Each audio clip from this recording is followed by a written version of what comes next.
Welcome to my channel. तो आज हम लोग पढ़ने वाले हैं द्विघात समीकरण। द्विघात समीकरण क्या पढ़ने वाले हैं? द्विघात समीकरण। ये लेसन 4 है। द्विघात समीकरण क्या है? जैसे द्विघात बहुपद पढ़े, इससे पहले हम लोग क्या पढ़े थे? द्विघात बहुपद। द्विघात बहुपद पढ़ चुके हैं। अब द्विघात समीकरण। अब क्या आगे? द्विघात समीकरण। तो द्विघात बहुपद और द्विघात समीकरण में क्या अंतर है?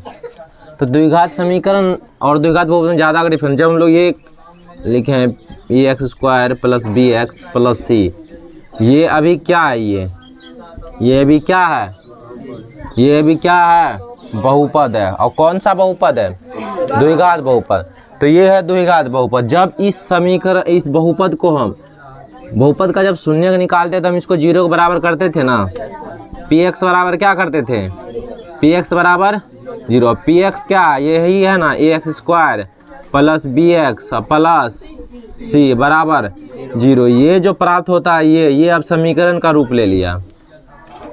तो इसका मतलब क्या हुआ? जब द्विघात बहुपद को हम 0 के बराबर करते हैं तो क्या बनता है? द्विघात समीकरण। तो दोनों में ज़्यादा का डिफरेंस, बाकी सब कुछ सेम है। यहाँ पे कब बोलते थे हम इसके जो ऐसा मान x का आता था जो इसको शून्य के बराबर कर देते, उसको हम लोग बोलते थे शून्य। क्या बोलते थे? शून्य।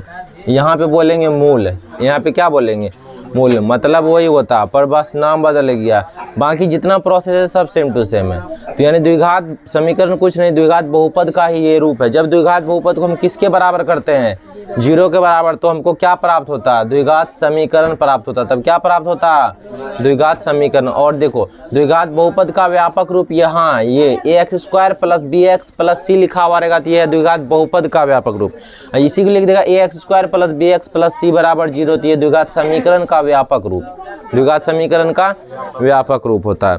तो इसमें भी देखो, जब द्विघात समीकरण पढ़ा, द्विघात बहुपद पढ़ा थे, तब भी बोले थे a बराबर 0 नहीं बोले थे, क्योंकि अगर a बराबर 0 हो गया तो a किसका गुणांक है? x² का गुणांक। a जो है गुणांक किसका गुणांक है?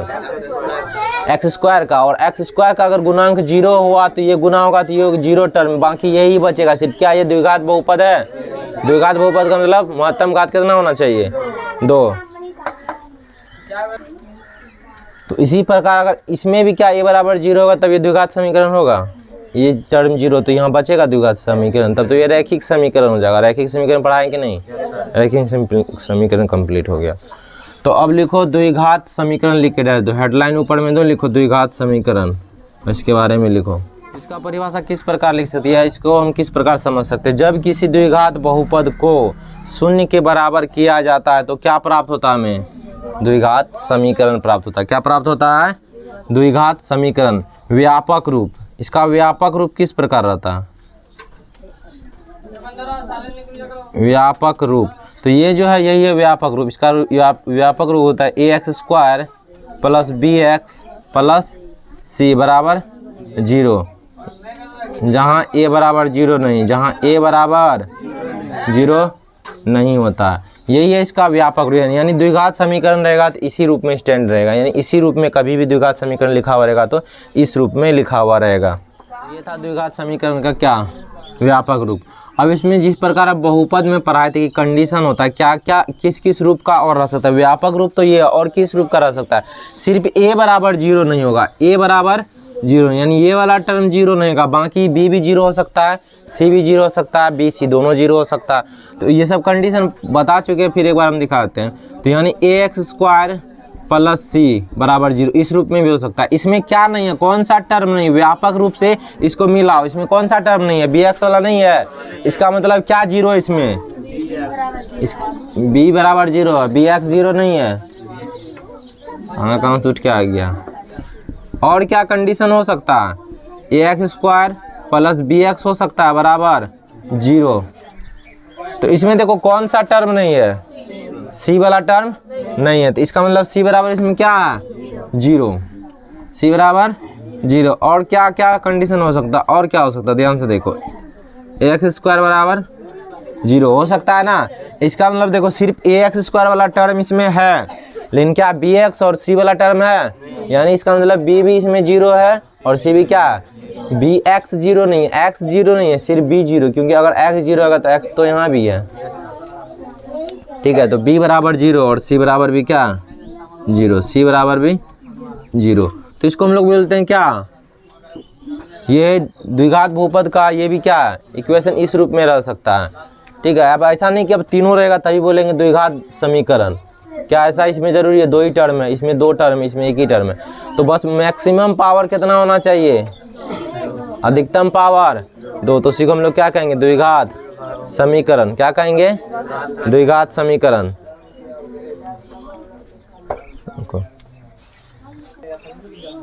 अब यहाँ द्विघात समीकरण के मूल जिस प्रकार द्विघात बहुपद में क्या था, हाँ उसको क्या बोलते हैं शून्य, वही है मूल और कुछ नहीं है।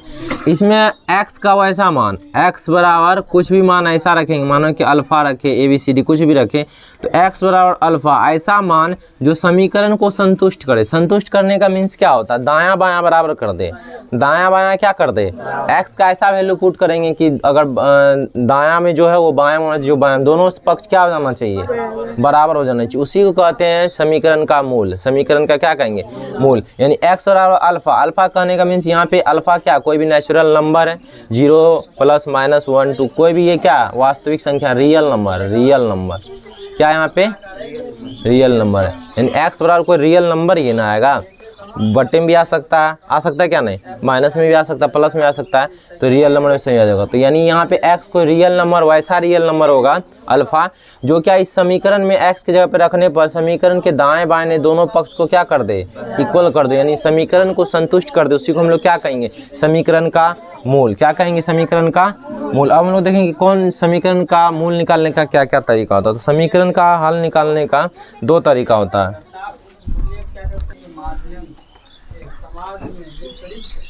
तो इसका मूल निकालने का 2 तरीका, एक है वर्गमूल विधि। कौन सा विधि है, वर्गमूल विधि। कौन सा विधि है, वर्गमूल विधि से निकाल सकते हैं, या एक गुणनखंड विधि है। कौन सा विधि, गुणनखंड विधि। ये 2 विधि हम लोग पढ़ने वाले हैं द्विघात समीकरण के मूल निकालने में, यानी हल निकालने में। ये दोनों, ये कौन सा विधि, गुणनखंड विधि, जो कि हम लोग कहाँ पढ़ लिए थे द्विघात समीकरण बहुपद में। और ये भी विधि पढ़ चुके। ये वाला जो फॉर्मूला था क्या था, x बराबर याद है, x बराबर -b + -√d/2a। यही है कौन सा विधि, इसी कहते हैं हम लोग वर्गमूल विधि। कौन सा विधि कहते हैं, वर्गमूल विधि और गुणनखंड विधि। तो पहले हम लोग गुणनखंड विधि से 1-2 सवाल देखते हैं। कौन सी विधि से, गुणनखंड विधि। फिर हम लोग अगले क्लास में देखेंगे वर्गमूल विधि। पहले हम लोग गुणनखंड विधि से देखते हैं सवाल।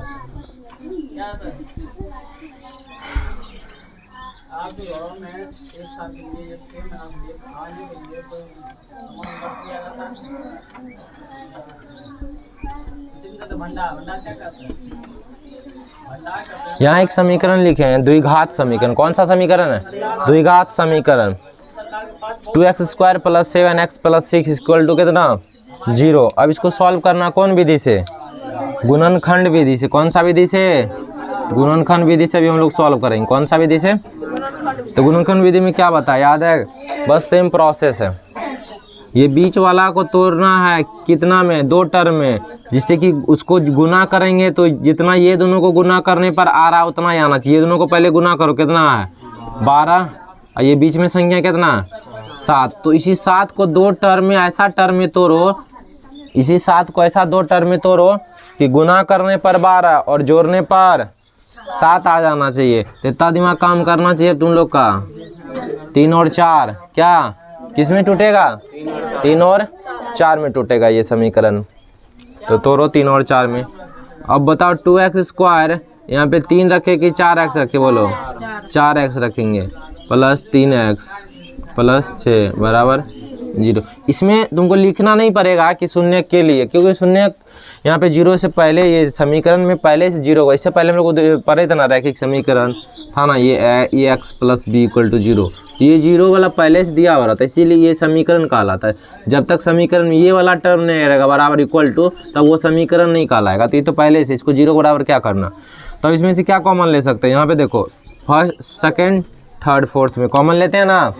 तो क्या कॉमन है, 2x कॉमन ले लेंगे। तो जब यहाँ से 2x हम लोग कॉमन लेंगे तो बच जाएगा x, यहाँ से कॉमन लेके हो जाएगा 2 प्लस यहाँ से कॉमन लेंगे 3x, यहाँ से हो जाएगा क्या यहाँ से सिर्फ 3 कॉमन लेंगे, हो जाएगा x + 2 = 0।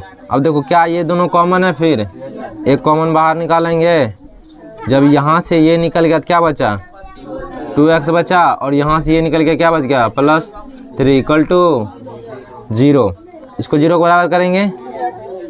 यहाँ पे 2 चीज़ गुना में है, सब कुछ पढ़ाया हुआ। अगर कहीं पे लिखा हुआ है a × b = 0, इसका मतलब ये तो a = 0 है, या तो b = 0 है, ये तो दोनों 0 है, क्या है ना। तो यहाँ देखो ये भी 0 होगा, फिर भी ये समीकरण पूरा 0 को इससे गुना करेंगे 0 होगा, और ये भी 0 होगा तो 0 को इससे गुना करेंगे तो 0 होगा। तो पहले इसको 0 को बराबर करके देखते हैं इससे क्या वैल्यू आता है। तो x + 2 = 0, तो x = -2। अब इसको इक्वल टू करेंगे, 2x + 3 = 0, x = -3/2। अब वो जमाना गया, 2 साल से वही पढ़ा रहे कैसे हुआ। तो कितना निकल गया इसका, ये शून्य किया मूल, इसको कहेंगे मूल। क्या कहेंगे, ये समीकरण का क्या है, मूल। अब ये यहाँ पे रखो, दायां बायां बराबर हो जाएगा। तो ये था कौन सा विधि, गुणनखंड विधि। ये था कौन सा विधि, गुणनखंड विधि। फिर अगले क्लास में लोग पढ़ेंगे कौन सा विधि, वर्गमूल विधि। गुणनखंड विधि तो पहले ही बहुत सारा पढ़ चुके हैं हम लोग द्विघात समीकरण बहुपद में ही। तो तब तक के लिए धन्यवाद, मिलते हैं अगले वीडियो में।